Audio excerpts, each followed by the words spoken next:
Happy wedding day. Okay. Are you ready? That's it. Hi, guys.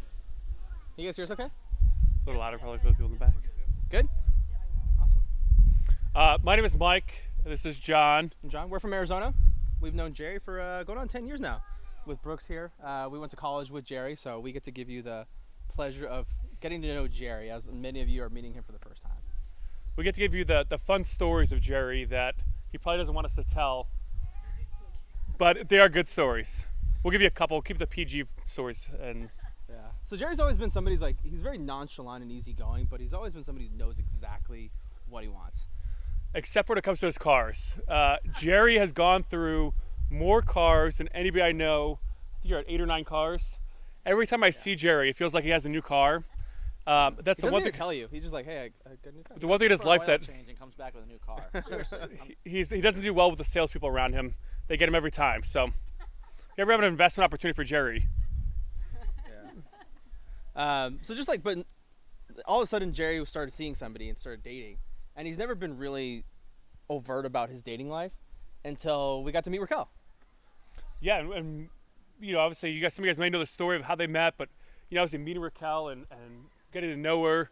Raquel is an awesome person, and we're so happy for you guys, and how everything kind of worked out, and which is with Jerry in general, just being, like John just said, kind of over, didn't want to tell us too much. For him to actually introduce Raquel to us, really meant it was serious and something that he truly cared about. So we know that it was a really super special relationship that they had once, we got introduced to Raquel. Yeah, Jerry made it really effortless, and that's when we really knew that it was something that was going to last, because he's never been so sure of anything. When he just tells you with real confidence about Raquel. Every time he talks about Raquel, it's all confidence. His family's not here, and so we get to spiritually embody his family, so we're very thankful to be here and be part of that. We look forward to the bigger celebration come around, but all we want to say is congratulations, both of you. You guys did it. You guys made it. We got to do a college story for you guys, because you have to. Yeah. Jerry. So Jerry's a prankster. For those who don't know, he doesn't look like it, but he does prank. He's a huge prankster. Watch out, seriously. So he will not admit it at all. In college, a lot of the guys in our fraternity lived in this apartment complex. And this is a very standard, 1 bedroom, 1 bath. It's all in a big row. It's big row, yeah, just a standard apartment complex. Nothing crazy, no special things to them. And one of the guys that was living in there was one of the younger guys. I think he was a freshman or sophomore that year. And Jerry, I think, was a senior. And so Jerry, he didn't care. He was ready to graduate. He was over it. So one day, Brooks, who was actually the house manager at the time, this kid named Connor comes out to Brooks, and he knocks on the door. Goes, "Hey Brooks, is it normal to have maggots falling from my bathroom? From the AC unit. From the AC vent?" And Brooks is like, "No." And Brooks is thinking in his mind, "Wait, 2 weeks ago, Gerard and I had put," what was it, Brooks? A bag of sardines in the air conditioning. In his air conditioning vent, and the food had spoiled. And then so what this poor boy was doing, we had one room in the whole complex that was a common area, right, and had a bedroom and a bathroom and a common living space. He would not use his restroom. He would walk every night and go to the common area restroom because he didn't know that the maggots falling from his AC ducts was not normal. And it was Gerard and Brooks here that had put this as a joke and forgot about it, and then poor Connor for a couple weeks wasn't having a great time.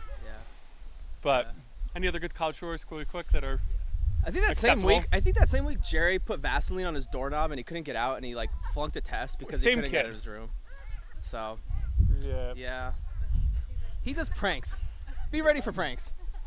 Other than that, he'll be fine. He won't hurt you. He'll come back at you. He will. Yeah. But no, honestly, guys. But you'll never know he was there. We're so happy for you guys. I mean, you guys are going to be an awesome couple, like you already are, and we know. Can't wait to see the kids soon. Yeah. Congrats, guys. Thank you. Yes. Time's ticking. Oh, you want to stand here? Okay. Is that cool?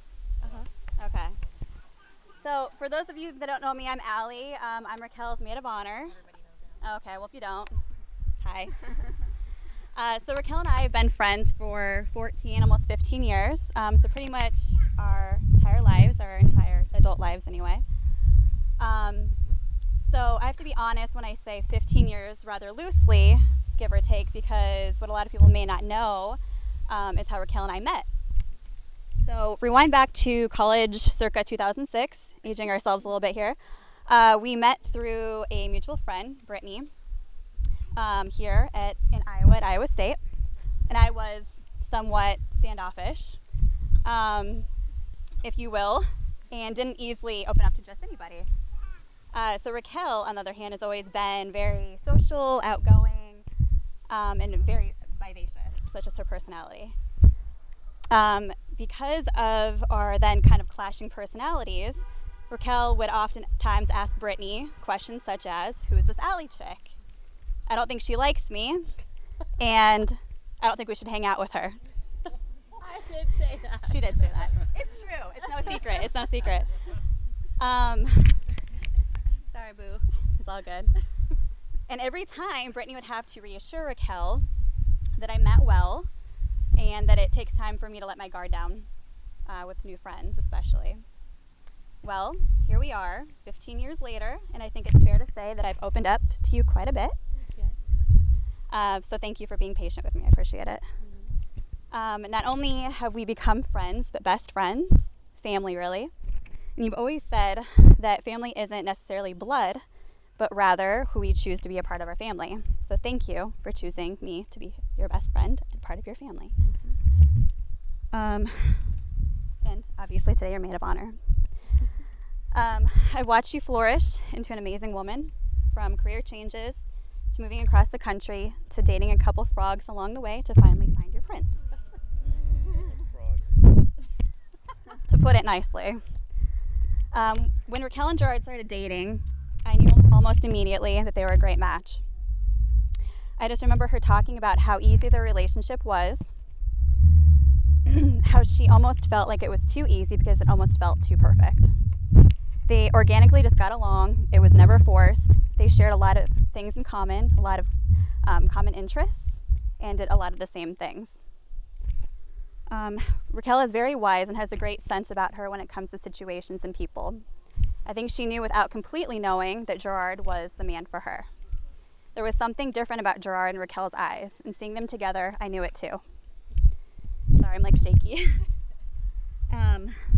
For Raquel, her friends and family mean the absolute world to her. So it's no surprise that the man that she ended up with had to get along with her friends and her family. And being here today is a true testament of that. For me, when I knew that I had a different level of respect for both Gerard and Raquel as a couple, was back in December when my mom passed away suddenly. Raquel and Gerard were both there for me. Raquel made decisions for me when I wasn't in the right headspace to do so myself. She came over to my apartment immediately after I called her and I told her. She endlessly hugged me. She did my dishes. She packed up a bag of my clothes, and she told me without hesitation that I was going to stay with her and Gerard. So I did, for a week. I am forever grateful for the both of you for being there and letting me stay with you during that time. Raquel, I have so much respect and admiration for the woman that you've become.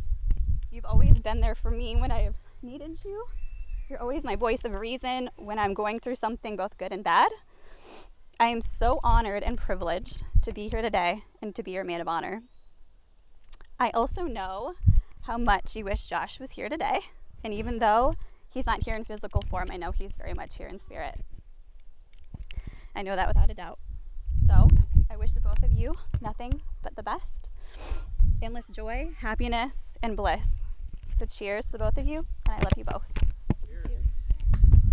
Love you. Love you. That was really good.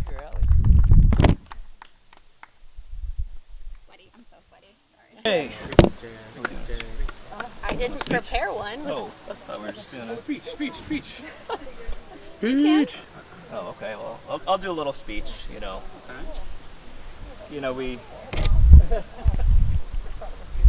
We just want to thank everyone. And this has been a last-minute event. I know it was planned probably 2 weeks, and everything I guess was put together starting last night and this morning. I mean, that's an honor. I mean, I've never seen that before. someone putting on a wedding that in such short notice.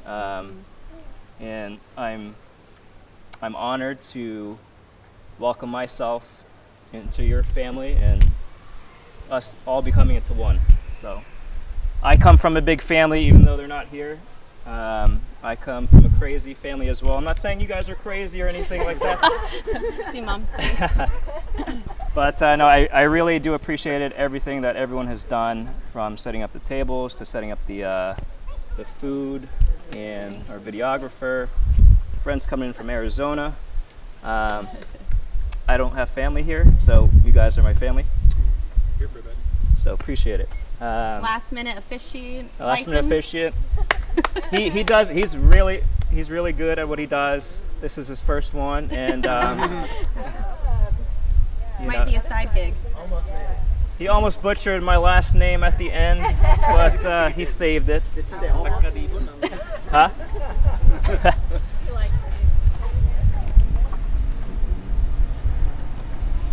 Gerard pretty much said it best, but so I won't make it go too long. But thank you everybody who came today to be a part of this. We were really honored to have such an exclusive experience, especially since his family was unable to make it for various reasons. But they are really excited to meet all of you next year when we can all celebrate and dance together, because we're gonna dance, because we're gonna have a huge party. But anyway, I'll let you guys finish eating, and then we can play and enjoy this beautiful park that we have. And thank you so much, and I love you all. Who can say my new last name? Pagkatipunan. John wins. Good job, John.